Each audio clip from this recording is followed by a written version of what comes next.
رہ سکتے ہیں۔ حدیث میں آتا ہے عمر ابن خطاب رضی اللہ عنہ وارضا ایک گلی میں سے گزر رہے اور اندر سے ایک عورت کی آواز آ رہی جو چند اشعار پڑھ رہی تھی، ان کا ترجمہ یہ تھا کہ اگر مجھے اللہ کا ڈر نہ ہوتا تو الاعب خلیلی، میں بھی اپنے کسی خلیل سے، کسی پیار کرنے والے سے کھیل رہی ہوتی، میری چارپائی ہل رہی ہوتی۔ اب میں اللہ کے ڈر کی وجہ سے اس بدکاری سے رکی ہوئی ہوں۔ عمر ابن خطاب رضی اللہ عنہ وارضا نے ماجرا تحقیق کی، کیا مسئلہ ہے، پتہ لگا اس کا خامن جہاد کے لیے گیا ہوا۔ تو امیر المومنین امیر عمر رضی اللہ عنہ وارضا نے قانون جاری کر دیا، اگر کوئی میدان جہاد پہ بھی گیا ہوا ہے تو 4 مہینے کے بعد وہ ضرور اپنے گھر لوٹے، بھلے ہفتہ 10 دن رہے، اس کی خواہشات کو پورا کرے اور واپس چلا جائے۔ ہم جو یہاں آئے ہوئے ہیں، سچی بات، دل کی بات، اس کو آپ اور میں کوئی بھی عقل والا رد نہیں کر سکتا۔ کیوں آئے ہوئے ہیں؟ کیا ہم اپنے گھر میں بھوکے مرتے ہیں؟ ایسی تو کوئی بات نہیں۔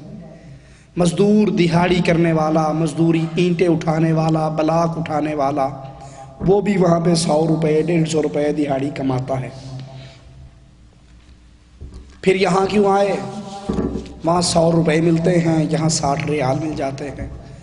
سچی بات ہے، ہم اپنا سٹیٹس بلند کرنے کے لیے، مستقبل کی سوچ کے لیے آتے ہیں، چلو 4 پیسے جوڑ لیں گے، وگرنہ اللہ ہمیں وہاں بھی بھوکا نہیں مارتا، روٹی وہاں بھی ملتی ہے۔ اگر کسی کی بیوی اس سے ڈیمانڈ کرے کہ تو واپس آ، میری خواہشات کو پورا کر، چند دن میرے پاس گزار اور پھر چلا جا، تو اس پر جانا ضروری ہے۔ اور اگر وہ نہیں جاتا، وہ گناہ کر بیٹھتی ہے، تو یہ برابر کا مجرم ہے جو اس کو چھوڑ کر 4 سال واپس نہیں جاتا۔ اور بے وقوف 4 سال کے بعد 6 مہینے کی چھوٹی جاتا ہے، ایئرپورٹ سے سیدھا پہلے چلہ کاٹنے جاتا ہے، پھر اپنے گھر جاتا ہے۔ وہ جو 4 سال کا چلہ گھر پہ بیٹھ کے کاٹ رہی ہے، اس کا کوئی حق نہیں ہے۔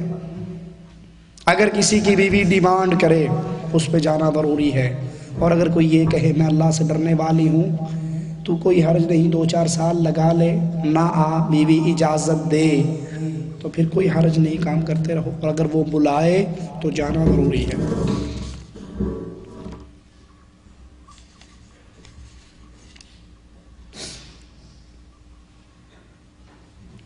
ہمارے ہاں بچے کی پیدائش کے 40 دن بعد چھیلے کی رسم کرتے ہیں۔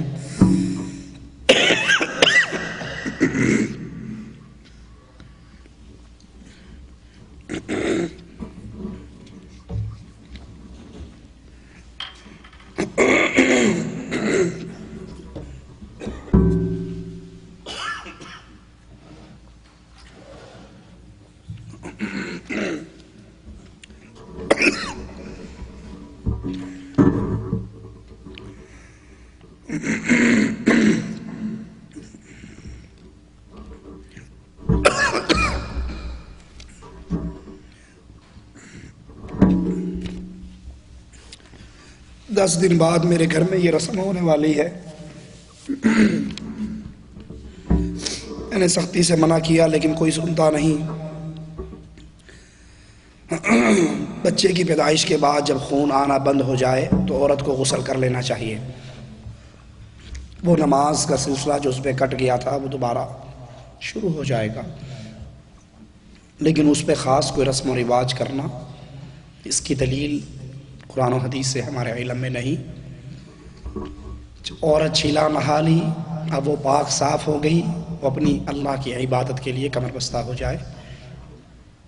جن چیزوں سے اسے چھٹی مل گئی تھی وہ فرائض اس کے دوبارہ شروع ہو گئے، لیکن اس پہ رسم و رواج کرنا، اس پہ فیملی کا اکٹھا ہونا، یہ ہمارے علم میں نہیں۔ بچے کی پیدائش کے بعد 7ویں دن عقیقہ کیجئے، وہ گوشت غریبوں میں بلائیے، کھلائیے، تقسیم کیجئے، اس پہ فیملی اکٹھی ہو جائے، عقیقے کی سنت ادا ہو جائے، کھانا کھلا کے فارغ کر دیجئے۔ لیکن چھیلے پہ کوئی رسم و رواج کرنا حدیث ہمارے علم میں نہیں۔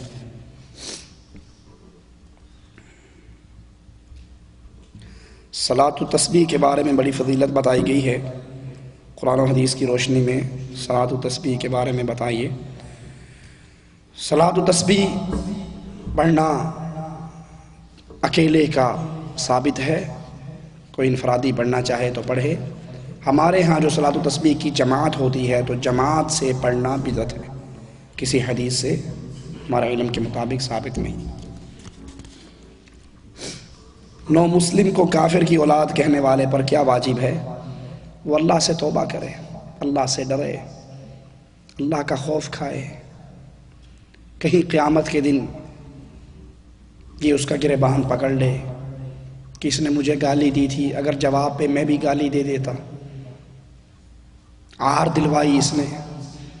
ایک صحابی نے دوسرے صحابی کو جو حبشی تھے کالی ماں کا بیٹا کہہ دیا، اور حقیقت بھی تھی، اس میں جھوٹ بھی نہیں، وہ واقعی اس کی والدہ سیاہ رنگ کی تھی۔ رسول اللہ صلی اللہ علیہ وسلم کے پاس ماجرا آیا، اللہ کے نبی نے اس گالی دینے والے کو، سیاہ رنگ کی کالی ماں کا بچہ کہنے والے کو کیا کہا کہ تیرے اندر جہالت کی ایک شاخ موجود ہے، تیرے اندر جاہلیت کا یہ عمل موجود ہے، یہ عمل جاہلیت کا عمل ہے۔ تو کوئی کسی مسلمان کو کافر کی اولاد کہے، اب وہ محبت سے تو نہیں کہہ رہا، پیار سے تو نہیں کہہ رہا، گالی دے رہا ہے نا، اسے غصے سے ہی کہہ رہا ہے، عار دلوا رہا ہے، تو اس کے اندر جہالت کی یہ بات موجود ہے، وہ اللہ سے توبہ کرے وگرنہ۔ اور دوسرا جس کو کہا گیا ہے وہ صبر کرے، کیونکہ کیا پتا قیامت کے دن اس کی نیکیوں میں سے کیا کچھ ملنے والا۔ ابو بکر صدیق رضی اللہ عنہ وارضاہ کو ایک یہودی گالیاں دے رہا، اللہ کے نبی صلی اللہ علیہ وسلم کھڑے مسکرا رہے۔ ابو بکر رضی اللہ عنہ وارضاہ اس یہودی کو جواب میں گالی دے دیتے، اللہ کے رسول صلی اللہ علیہ وسلم چلنا شروع کر دیتے۔ آپ نے کہا یا رسول اللہ صلی اللہ علیہ وسلم، عجیب بات ہے، یہ جب تک یہودی مجھے گالیاں دیتا رہا آپ مسکراتے رہے، اور اگر میں نے جواب میں یہودی کو کچھ کہہ دیا تو آپ چل پڑے۔ آپ نے کہا ابو بکر جب تک تو خاموش رہا اللہ کا فرشتہ اس یہودی کو جواب دیتا رہا، اور جب تو نے جواب دے دیا تو پھر فرشتہ چلا گیا، میں بھی چل پڑا۔ جو کسی کو گالی دے، کافر کی اولاد کہے یا کچھ اور کہے، گالی جس کو دی جا رہی ہے اسے چاہیے وہ خاموش رہے، کوئی پتہ نہیں قیامت کے دن گالی دینے والوں کی نیکیوں میں سے کتنا بڑا خزانہ آپ کو ملے گا جب آپ حشر کے میدان میں اس مسکین سے بدلہ لوگے۔ اور اگر آپ نے جواب کے طور پہ خود گالی دے دی تو معاملہ برابر ہو گیا۔ شبینہ یعنی ایک رات میں چند رکعات میں مکمل قرآن ختم کرنا کیسا ہے؟ اس کو قرآن کے ساتھ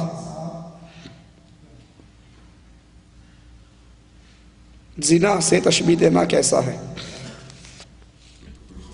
آخری بات مجھے سمجھ نہیں آئی۔ پہلی بات شبینہ یعنی ایک رات میں چند رکعات میں مکمل قرآن ختم کرنا کیسا ہے؟ یہ ہمارے ہاں ہوتا ہے انڈیا پاکستان بر صغیر میں کہ قرآن کے اوپر قاری صاحب شروع ہو جاتے ہیں، ایک رات دو رات کے اندر سارا قرآن پڑھ کے فارغ ہو جاتے ہیں۔ پڑوس کے سارے نمازی، کوئی بیمار ہے، مسجدوں گھروں والے سوئے ہوئے، کوئی بیمار ہے، کوئی تکلیف میں ہے، کوئی دکھ میں ہے، وہ اس کے سپیکر کا شور مستقل سنتے رہتے ہیں اور اس کو کوسنے دیتے ہیں، پتہ نہیں منڈی ٹوٹا کب جان چھوڑے گا۔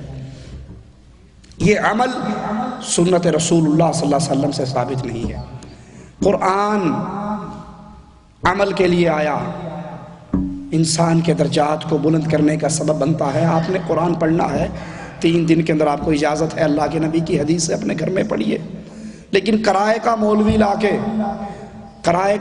لا کے سپیکر لگا کے ساری رات گاؤں والوں کی نیندیں حرام کرنا، یہ کون سا دین ہے؟ نمبر 2، اس مولوی کا مقصد ثواب نہیں ہوتا، اس کا مقصد ہوتا ہے بلانے والا 1000 دے گا، 2000 دے گا، 3000 دے گا، اور جلدی کھینچوں تاکہ اس مسجد کا شبینہ ختم کر کے میں نے وہاں شبینہ پڑھنا۔ یہ دین اسلام میں نیا عمل ہے، اضافہ ہے، جس کی قرآن و حدیث سے کوئی دلیل نہیں ملتی۔ ایک ہمارے بھائی وہ کہتے ہیں کیا تم QTV پر طاہر القادری کا پروگرام دیکھتے ہیں؟ روزانہ ان کا بیان ہوتا ہے۔